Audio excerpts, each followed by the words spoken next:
All right, everyone, welcome to the show. Today on Nice Poll, we'll be delving into childhood injuries, snack foods, urban legends, and roadside carnivals. Here we go.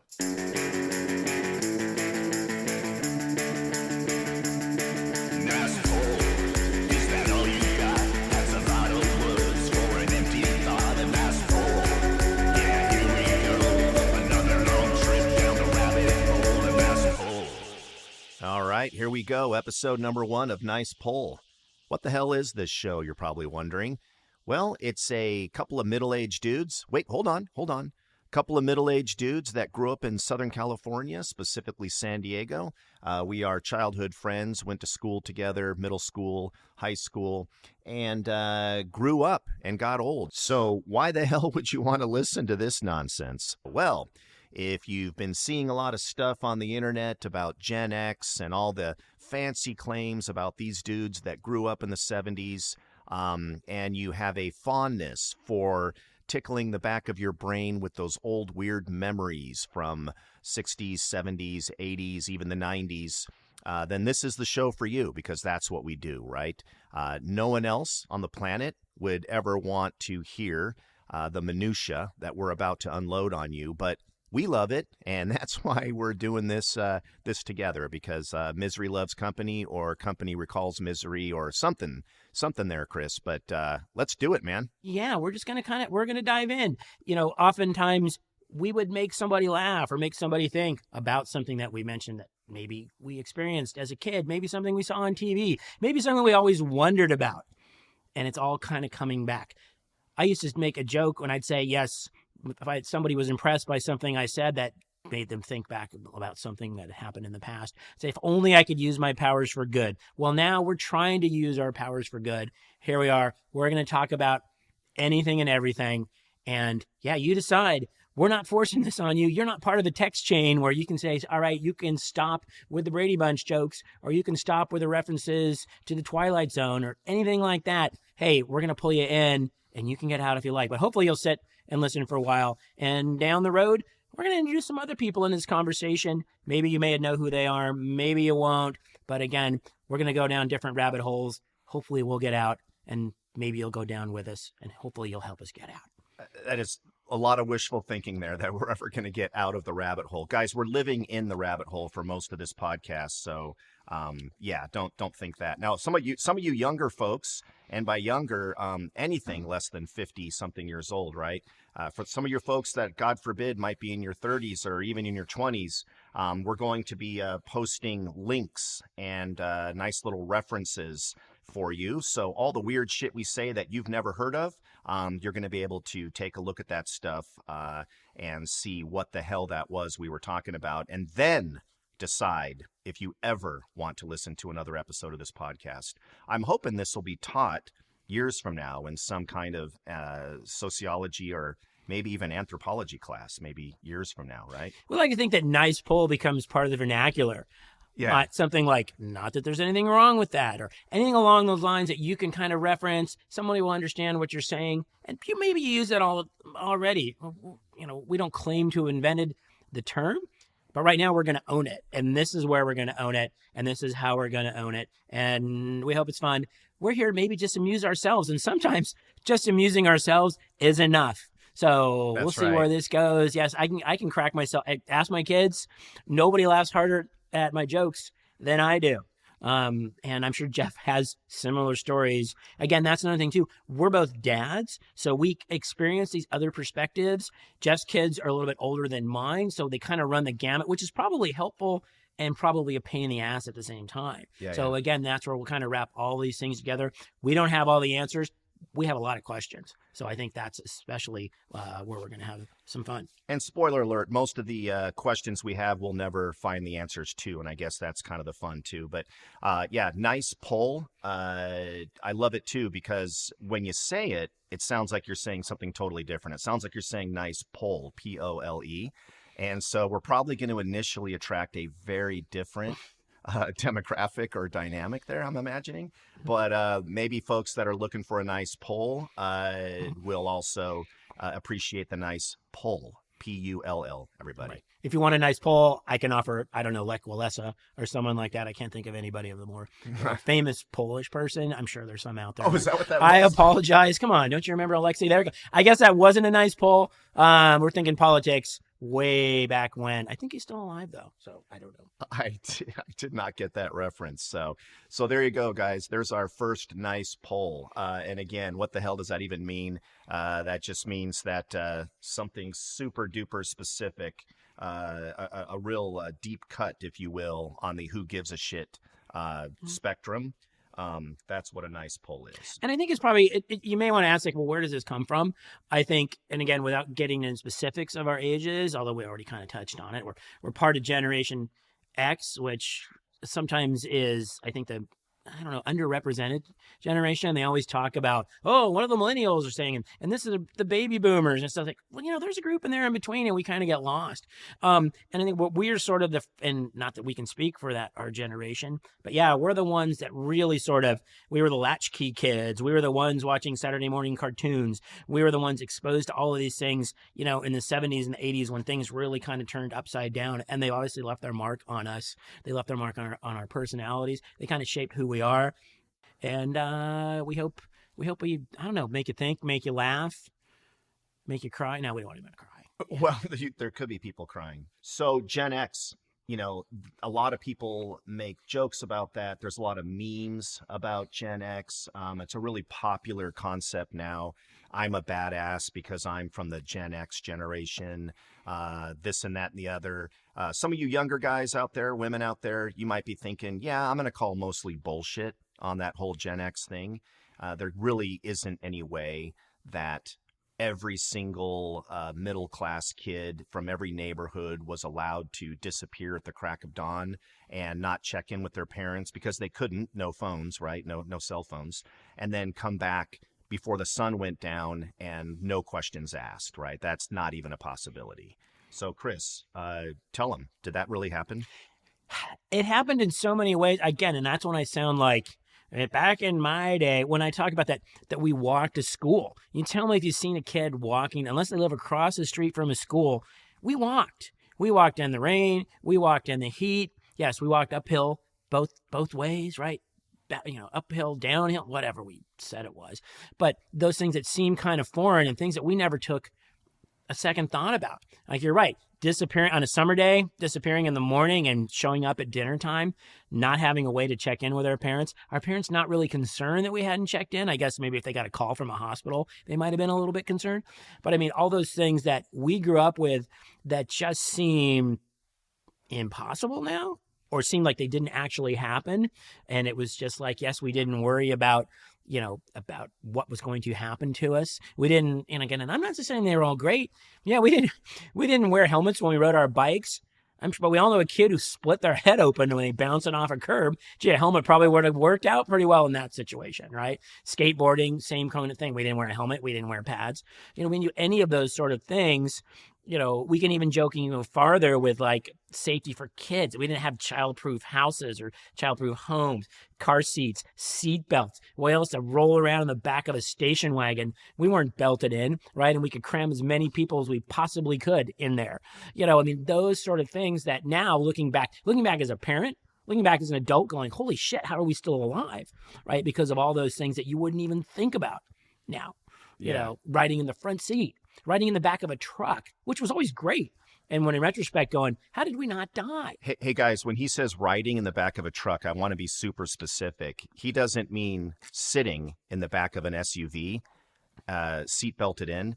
He's talking about a pickup truck. In the bed. And you're sitting in an open bed of a pickup truck. And by the way, not even on the ground, not even on the bed floor, right? You're sitting on the wheel well, right? There were no bed liners even. Right. It was hard metal. So your ass crack is about 2 inches away from the edge of the pickup truck, and you're going 65, 70 miles an hour on the freeway, hitting bumps, and everyone's cool with it, right?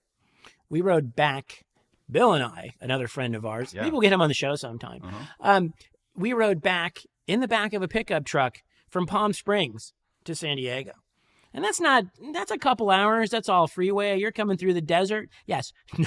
No coverings, no restraint, no cushions. And I remember this very vividly, even though it was a long time ago, and I'm not going to say how long it was. We had to shout just to hear each other the entire time. We were hoarse after a couple hours and riding in the back of a pickup truck from Palm Springs to San Diego. Yeah, and I will say something, too, that just occurred to me. With all of the injuries that we sustained on a daily basis, and I'm not talking about just a couple of bruises. I mean, you would get insane road rash, layers and layers of skin wiped clean from your body from eating it on a skateboard or a bicycle, giant contusions in your chin from popping a wheelie that went awry, or the hand grip from your steering wheel coming off, right? I still have a mark on my jawline from where my Huffy Thunder Road impaled my frickin' jaw. And my point in all of this is urgent care. Where was it? In my entire childhood, I never was in an urgent care. I feel like when I had kids, you go to urgent care, a relative amount of times, right? Because of fevers and they don't feel well and you're scared and, oh my gosh, is my kid okay? And I think he might have hurt his finger and maybe it's fractured. Do you remember being in urgent care even one single time when you were a kid? No, I was 14 before I made it to an ER, and that's because I broke my wrist playing baseball. I mean, I think we've all taken, again, as parents, taking a kid with a high fever to the ER. You got to get that kid to the emergency room. No, there was no urgent care. Now, yeah, you can go to an urgent care. It's like, hey, and then we can stop at Starbucks or Jamba Juice on the way, right? Because it's right next door, because they're in every strip mall on every street. Yeah, I to this day, I have two fingers that are basically fused together because it didn't even occur to us to go to a doctor to mess with what was clearly some major fractures in my bones. Back then it was just, put dirt on it and you're probably going to be fine. But I don't mean that my parents didn't like me. I actually grew up in a pretty, Norman Rockwell environment. Look that one up. That's a deep pull for some, where, great family, awesome brothers, really nice mom and dad, great neighborhood, fun friends. But I'm telling you, you could get seriously injured and it just wasn't a big deal. And also firecrackers and pyrotechnics and explosives played a large part in my youth. And I don't think that's really looked highly upon nowadays. It's not. And it's kind of sad. Although it's interesting because there are actually parts in LA County where every summer you can buy fireworks. A few years back, I was on the East Coast. I saw this enormous, of course it was enormous because it was at Costco in Philadelphia, where an enormous box of fireworks. So they're still out there. But yeah, maybe losing a fingertip or part of your eye because you wanted to, set off, or those things called like a Piccolo Pete, or some sparklers, or just a little firecrackers. I remember lighting one once, and the fuse, instead of being orange at the end, the entire fuse turned orange, and it was like, holy crap! I could barely get it out of my fingers before it popped, and my fingers were numb, but they were all in one piece. So again, yes, firecracker, all those things. We just, that was part of life. I cannot think back on a single day through grade school all the way through junior high school where I didn't have at least one friend or one person that I knew that didn't have a broken arm or a broken leg or was on crutches. At all times, there was always at least a dozen people at your school that had some form of injury. A splint on their finger, a neck brace, something. You can get writer's cramp from signing all those casts. Right, that's totally. how common. Or stitches. Stitches were a badge of honor, even though it's just like, it's kind of gross and kind of painful. But man, somebody got stitches. That was a great story, because I think that's also what you wanted at that age too. Is like, there's a story behind that. And that's what makes it kind of cool. Somebody shows up on crutches. Somebody's got a cast up to their elbow. It's like, oh man, what happened? And generally, and they were probably doing something kind of dumb. And they were probably doing something that maybe now they wouldn't do. Or if they were wearing the proper protective gear, they wouldn't get hurt like we did back then. But hey, again, that was just how it was. I remember walking backwards home from school when I was in maybe second grade. And why? Because why not? I thought that would be fun. And I tripped over a rock because, did I mention walking backwards? And my head landed square on a fire hydrant, right? So what are those things made out of? Lead? I don't even know. So Mm-hmm. obviously split my head open, blood everywhere. And I was close enough to school that I walked back to the nurse's office. By the way, I walked myself back with blood pouring all over myself. And she does what a trained, nurse should do. Doesn't put pressure on it and How lays trained me. were those No, nurses? well, I mean, this is always like the school nurse. It was literally like, okay, I got Band-Aids, I got baby aspirin, I got some, what's that type of hydrogen peroxide, Sure, yeah. some rubbing alcohol, which would sting like hell. It's like, well, let me put that. I got to get the gravel out of off your elbow, and then I'm gonna put some rubbing alcohol. I feel really. It's like school nurse. And again, hey, shout out to all the teachers working in a school where we understand how hard that is. But a school nurse, again, at the time you go, can I see your degree? I mean, are you really a nurse? Did you pass the state boards? Or it was just like, hey, Janet, you want to be the school nurse? Because we need a school nurse. You know how to open a first aid kit, right? You're the school nurse. You guys think he's kidding, but he's not. A school nurse back then meant a really nice mom who volunteered her time, who didn't even necessarily know anything about first aid. So, yeah, so again, pretty good head injury, lots of blood, and she lays me down flat on my back instead of, elevating it, and just lets me soak up a pillow with blood and calls my parents who aren't home.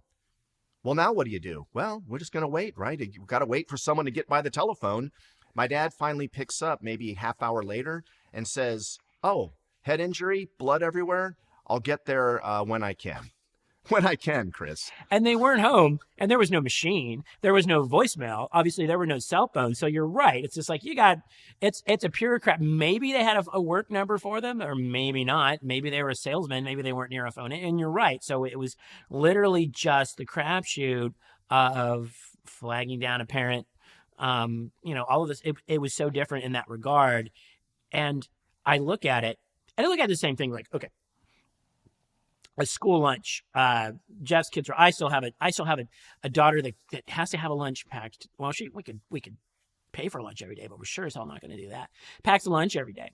And you look at even probably after, I don't know when this kind of came about, but these kids, first of all, they've got to have their lunch, and it's got to be like in an insulated sort of lunch bag, right? And maybe you put one of those little freezer pack coolers in there, and everything's wrapped and prepared, and you want to make sure it's like they don't know the joy of eating a room temperature bologna sandwich that has been smashed in the bottom of a paper sack, right? Because everything's pristine, and it's not in there with their Snowball and maybe their bag of chips that got crushed. And they were okay, and we were okay. Again, we survived. It's like I have to tell my wife all the time. It's like, an hour. If this cooler doesn't, it's okay. Nobody's going to get any kind of poisoning and die because their sandwich was just a little bit, wasn't insulated the entire time. Like the same thing with the giant.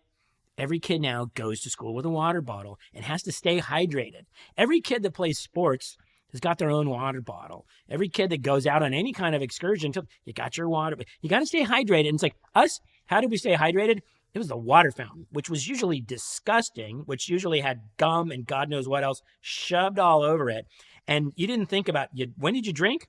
When you were thirsty. You didn't have to sit there and remind yourself, I got to drink 740 ounces of water every day. Otherwise, God knows what's going to happen to me. And how did they do this? How was the water fountain temperature always 90 degrees? Why was the water always 90 degrees? Could it ever cool down? It never could. And I tell you, man, going back to lunches, that was a nice poll, by the way. We'll give you credit there for Snowball. They do still sell them, you guys, but for those of you that don't know, a Snowball is a Hostess delight, right? I think it's pink. It's a stale, it's not white. Chocolatey cake with kind of a coconut.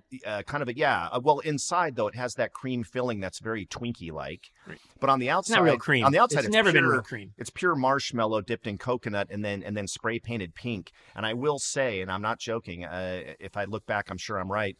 The original Snowballs were about as big as your head. They were at least, and I don't feel like I'm exaggerating here, I think they were at least 15 inches across. And you got two of them, by the way. You thought one was enough? How about two? One for trading or one extra one for eating right then and there. Straight to type 2 diabetes. Why not?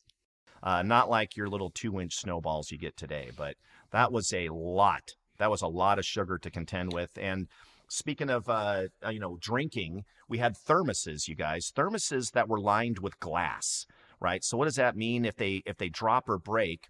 You got bits of broken glass. Shards. Shards. Like, super sharp. Country style. Yeah, that's right. I remember one time wanting my chocolate milk so bad and my thermos broke, I was straining the chocolate milk through the netting of a bathing suit in order to get You really wanted that chocolate milk. That sweet had to chocolate have that. nectar, yeah. That was a problem.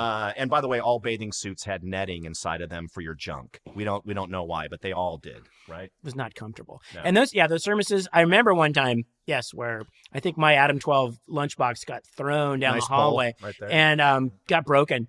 And I didn't really pay much attention until I opened the thermos, to get I think it was just regular milk. I wasn't all fancy like you, at least from the take-home milk. And you Wow. could see the glass floating at the top going, yeah, I probably can't drink this. I'm probably going to have to go get water out of a disgusting water fountain. Although here's the thing, though. I remember very explicitly when you would go, you could buy chocolate milk. You could, right, the school, you could, here's the thing. You could buy a bag of chips. And one from a vending machine. It had to be like, again, one of the lunch ladies would sell them.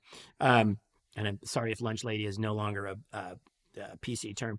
But I remember buying. Well, hold on a second. They were all ladies. They were all There was ladies. never, ever, ever, ever lunch a man. No. Never. Not even once. No. Nope. Because they were home, they were doing their jobs, or they were talking about guns and war and cars and stuff like Of course. that.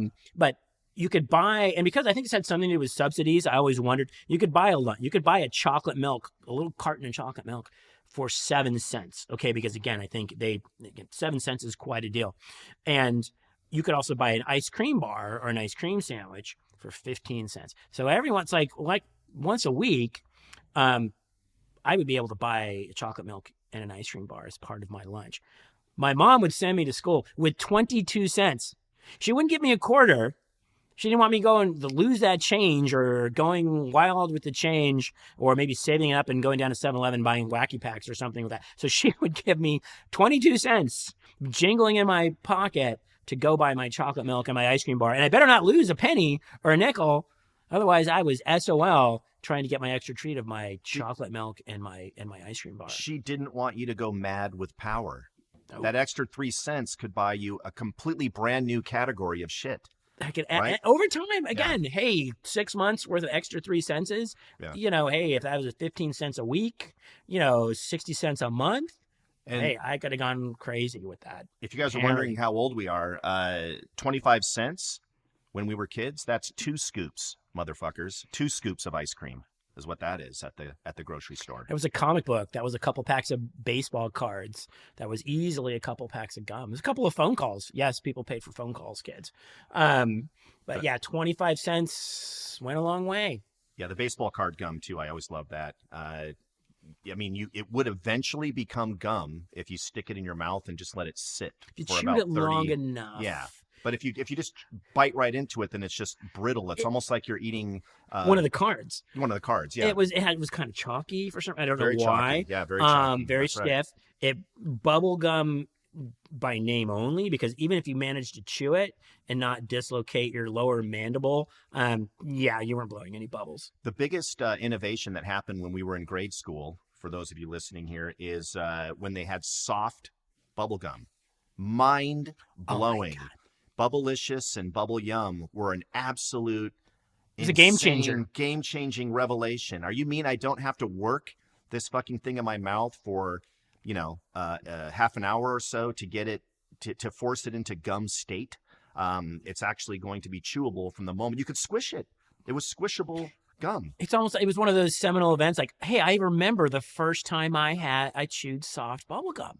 You remember what this event happened. You remember where you were on 9/11 or when Challenger blew up. Hey, I remember the first time I had bubble gum. I also remember the one that was Aquafresh that for some reason had like a little drop of breath something or other. So you would bite into the gum and then it would squirt out this little green goo.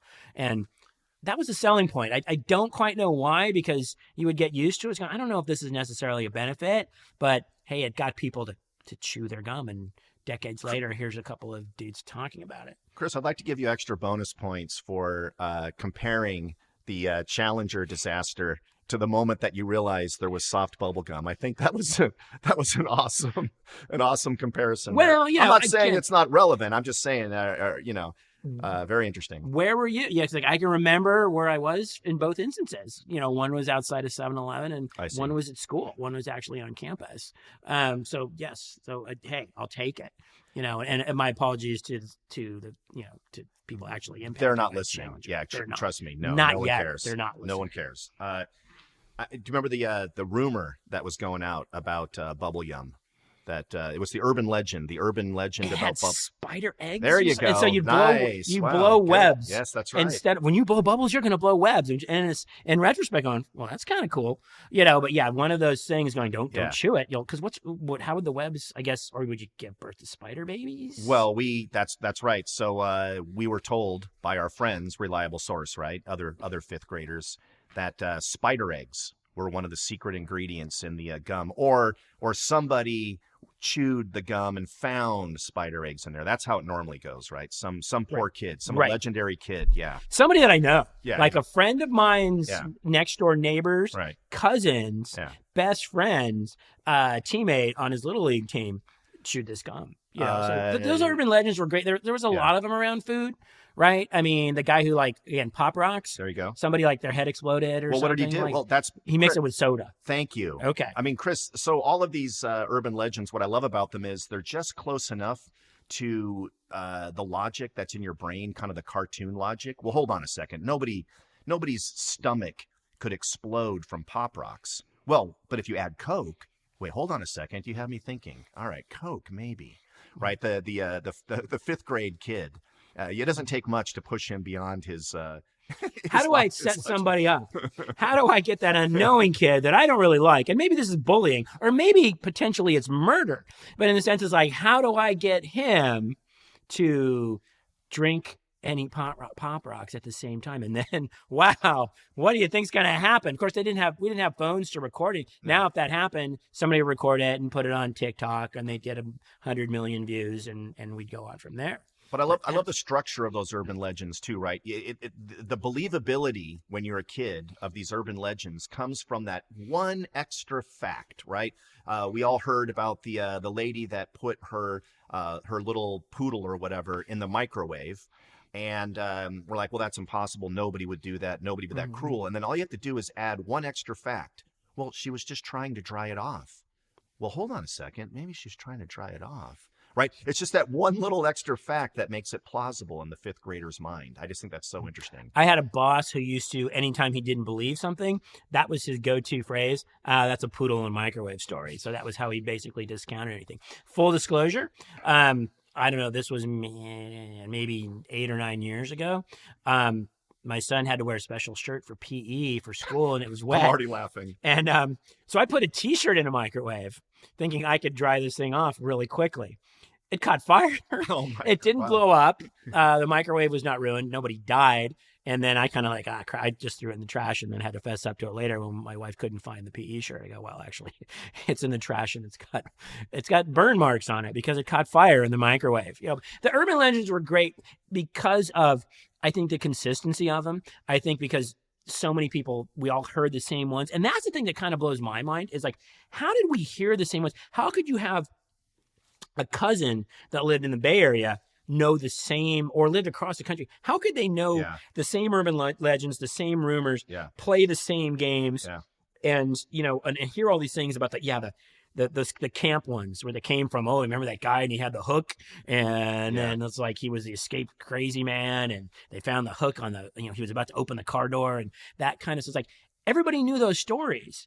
Where did they come? How did they pass along literally geographic lines? Unless because nobody was writing letters about them, I don't think. Very strange. And so again, and by the way, for the younger people who I can't imagine are still tuned in after starting to tune in here, but when Chris is talking about camp, back in the day, all us kids, we would actually go to summer camp, a location with other kids just like us, where we would misbehave, and these poor bastards that were the camp counselors would basically want to kill themselves afterwards. Well, I think those are the resident. I think from what I understand, maybe geographic. Like I went to one resident camp, and that was 6th grade camp. and we went, and so everybody from my 6th grade, we went to the mountains. We stayed in camp. For a lot of us, it was the first time ever being away, on a trip without our families. Cuyamaca. We went to Palomar. Oh, Palomar. Mm-hmm. Yeah, those are the 2 different camps. These are San Diego references for everyone out there. Yeah. And the thing I remember was the horror of 2 different things. And again, you're in 6th grade. You're 11, 12 years old. Having to shower with, a bunch of other people. Yeah. And then that's very traumatizing. Right. Very traumatizing. Yeah. So people would run in and run out. I think by Friday, everybody really really odd that the full-grown camp counselors were in there. I thought that was weird. They were just keeping peace, keeping order. Yeah. And then at the same time, and then also, again, much like, and again, for the women out there can't really relate, and we can relate in the school, the boys' bathrooms, the stalls did not have doors on them. So it's one thing to go to a urinal. It's an entirely different thing when you got to sit down and you're literally exposed to the world because there's no door. And I don't know why. What were you possibly going to be doing in there? But so that was the same thing. It's like, man, you didn't want to shower and nobody wanted to go take a dump. Yeah, so it was essentially about that. Yeah. You were never more happy to get home that Friday to get upstairs and get in that bathroom because boy, it was a rough experience. Myself speaking, I can't speak for everybody. It's hard to hold that in for a week. But some people tried. And, you had to find the bathroom when like everybody was out, like I don't know, doing crafts or something. And then like, you run in there real quick. I'm gonna sneak out. Try. And by the way, there's nothing more fun than trying to go to the bathroom under pressure. I think that's fun too. It's like beat the clock or something like that because I know somebody's gonna come in here, and it was just like I got to get in, I got to get out, and I hope that I don't see. And it was the same thing with the showers, right? I'm gonna stagger my shower because it was mortifying. It was terrifying. But all those things that came around, yes, these are not urban legends. These are things that actually happened. I'm sure if we were to poll some people about some of their experiences like that, but yeah, camps are a lot more sophisticated, I think now. Oh God, yes. They're a lot more more expensive. Oh yeah. And they're almost like, again, I didn't go to a lot of camps because we had play in the street camp. Or do whatever, or go in our backyard, our friend's house, and be in the backyard camp. Now, again, Manny, for the past several generations, you probably had it with your sons. It's just like, well, our kids, what are they doing this summer? It's like, I don't know. We've got to schedule something for them. I will say that I did take my son, who's now 28 years old. But back when he was in grade school, I took him to what they call Astro Camp. Mm-hmm. And Astro Camp, the idea, this is the pitch anyway. The idea is that these are kids that are interested in science and maybe science fiction and the space program, and they have an active imagination, but they're also scientifically oriented. Hey, let's really enrich their minds and encourage their imagination and take them out to, it was out in like Camp Cuyamaca kind of an area, out in this mountainous area, and they'll do experiments and learn all this stuff. What you soon learn at Astro Camp is every counselor is on probation. Like this is some kind of a community service, very unique work release program. Nobody would choose that to be their job. And every single one of these guys looked like the dude that has a basement and lots of supplies, like doomsday preppers. You know, wears a lot of flannel shirts. Yeah, they're the man's talking to me through radio waves, and it was just, I mean, every single teacher there, you could tell they were also on a watch list. You know what I mean? And so, like, after the third day, you're like, you know what, kids, I think I'm just going to teach you myself. Let's just, every dad there was like, yeah, you know what, I think we'll just hold our own class here. It was just so freaking disturbing. Well, to even go, like, again, nowadays with a school, to be involved, to be a parent volunteer, to coach a team, to, go on a field trip.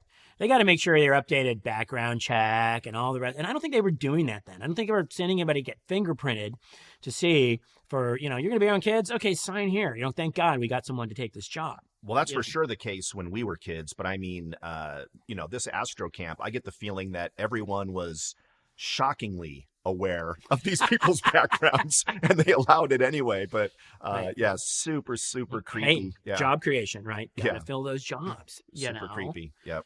Yeah. I think a lot of these people, I mean, I think they're the same kind of people that may be working at like theme parks or the fair. That's right. And it's like, I'm going to get on the tilt-a-whirl. And this guy with roughly 4 or 5 teeth is going to take my ticket and then loosely strap me in with this canvas strap. And then we're going to spin around at what's probably a lot faster than we figured out it was going to be and see our young lives pass before us, Yeah. and maybe be a little bit nauseous, but also thankful to be alive when you got off the tilt-a-whirl, because I don't know what kind of certification or licensing, or I mean, I don't even know if this guy can drive a car legally, and yet I just willingly handed over my young life because I wanted to see what the tilt-a-whirl was like, right? I mean, a fair, maybe the theme parks are maybe a little more discreet, maybe not then. I'm not sure. You just brought up something so interesting, because those sideshow carnivals, the ones that we knew back in the 70s and the 80s, that is the one thing that has not changed at all. It hasn't improved in safety. I don't know how these guys are able to dodge whatever new laws have come out. The games are still rigged. That damn. So you had the mainstays, right? You have the tilt-a-whirl, like you said, or some version of it. And then my favorite was the zipper. I don't know if you've ever been on the zipper. Holy Sounds familiar. shit. So you're in a car that's basically like an iron, it's almost like you're in an Iron Maiden. They put you in a cage that perfectly wraps around your body, and you're spinning. Yes. You're spinning as you're spinning, so it's like a double spin. And that thing has not improved. They haven't made one single adjustment to those rides in 40 or 50 years, and somehow you don't hear about people dying all the time. Like, you would think that there would be deaths Losing a limb. constantly. Something like that. It just doesn't ever happen. If it does, I don't even hear about it. My son and I went to, the Del Mar Fairgrounds, the country fair, whatever they call it there. Yeah. Here in San Diego. Yeah. And Every summer. a lot of those rides are there. The Himalaya, which is my favorite. You're just basically going in a big circle, and they're just playing music so loud that it's destroying your eardrums. It's almost like you're at Guantanamo Bay again, when they're just like trying to, like, that CIA You're standing trick. on a box. Yeah, that CIA with your arms trick where out. they just yes. blast music. Right. Fire hoses. Welcome to the Himalaya. They're just like. And there's something inherently violent about the bumper cars, because they even tell you, do not intentionally drive into another car. It's like, well, what are you in here for? Because you're don't not bump in there. anyone. It's like, I drove here. Yeah. There's nothing fun about driving. It's like going to Disneyland when the kids want to go in the Itopia. It's like, Right. you know what? That's not a big deal to me anymore. It's like, I've been driving forever, and there are times when I'm enjoying somebody else driving. That's So right. intense. But the bumper cars, don't bump into anything. Then why am I here? So invariably, what happens? Everybody ignores the instructions. Everybody intentionally hits people head on, broadsides, and then invariably you're going to find yourself in a sandwich where 4 cars will converge on you and slam into you simultaneously. And it's just like, okay, now I'm a little bit sore. Yeah, that was fun. Let's do that one again.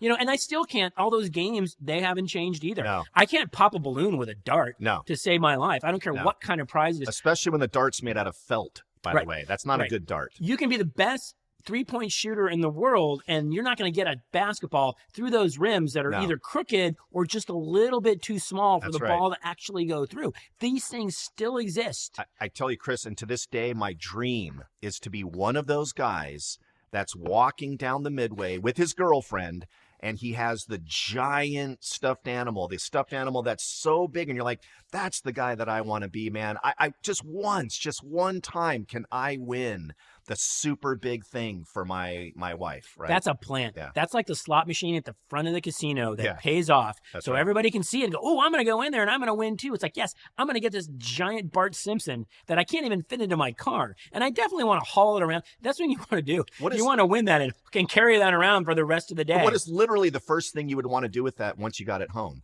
How fast would that thing be disassembled and in the trash can? Right. It would just, yeah. But I went on the zipper not too long ago, maybe 6 years ago. And now that I'm, 6'2", to say that I don't fit in the zipper is an understatement, but I made myself fit in that little body cage because I wanted to impress my son, who's right next to me in that same body cage. And I'm telling you, I'm smashing my face against the grill of the zipper cage. All of our change has now come out of our pockets and it's flying in our faces.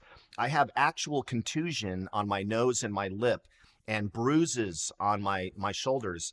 And as soon as they finally stop the ride and let me out, there's a guy my age looking at me, sees the injuries, can see that I'm about to throw up, and he's like, oh man, I want that car. That's going to be the best one. He was like so excited. to be able to get It's like the fast teacup at Disneyland. abuse. That's the one you want. And they have these one rides, and I think, again, I've seen it at a fair where it's like a reverse bungee where you're on the ground and then you get shot into the air. Yeah. And it's like, and you can see that from the parking lot. And it's like, I don't know if I want to do that. And I think if any ride, I think if you have to sign a waiver, I think that's a bad sign. Right? You don't have to sign a waiver to go, on a log jam or something like that. But if you're going to get launched literally into the sky by a guy who looks like he may or may have not had to take the 4th grade equivalency exam, I don't think I want to get on that ride. But how is it that those rides have never evolved? It's the exact same rides. And by the way, I don't mean the same type of ride. I'm convinced that you can track that metal back to the 70s. Like it is the same frickin' Zipper or Himalaya or Toboggan or all these different rides. How often are they serviced? Right? And how often, and who services them? Exactly. Who inspects them? How has this not hit some kind of just a major, why am I not seeing in the news, Well, it finally happened. 16 people met their deaths at the carnival. Yep, we knew. 30 years of just not knowing what screw goes into what thing. These guys are maintaining these devices? How? I've seen a few of those every now and then on the internet, and it's on some, again, it's on some Instagram or TikTok video. And and usually it's in a foreign country. So I think maybe we do a really good job of suppressing that here. Somebody would argue that, well, ours are very highly regulated. And it's like, no, I just think that, yes, we're really lucky and they never get that stuff out. Or maybe, and I think if a ride's shut down, I think that's a sign that, it's shut down. We're not getting on that at all today. Right? I mean, I think you've had some technical problems. I would even say the bigger theme parks, I think they're better on that, but I'm always a little bit hesitant to, let's jump right in. It's working now. Let's be the first people who ride it after that. That's right. Well, look at us. There's episode number 1 in the can. Well, that was fun. That went quicker than I thought. Looking forward to the next one, Chris. See you then. Sounds good. See you then.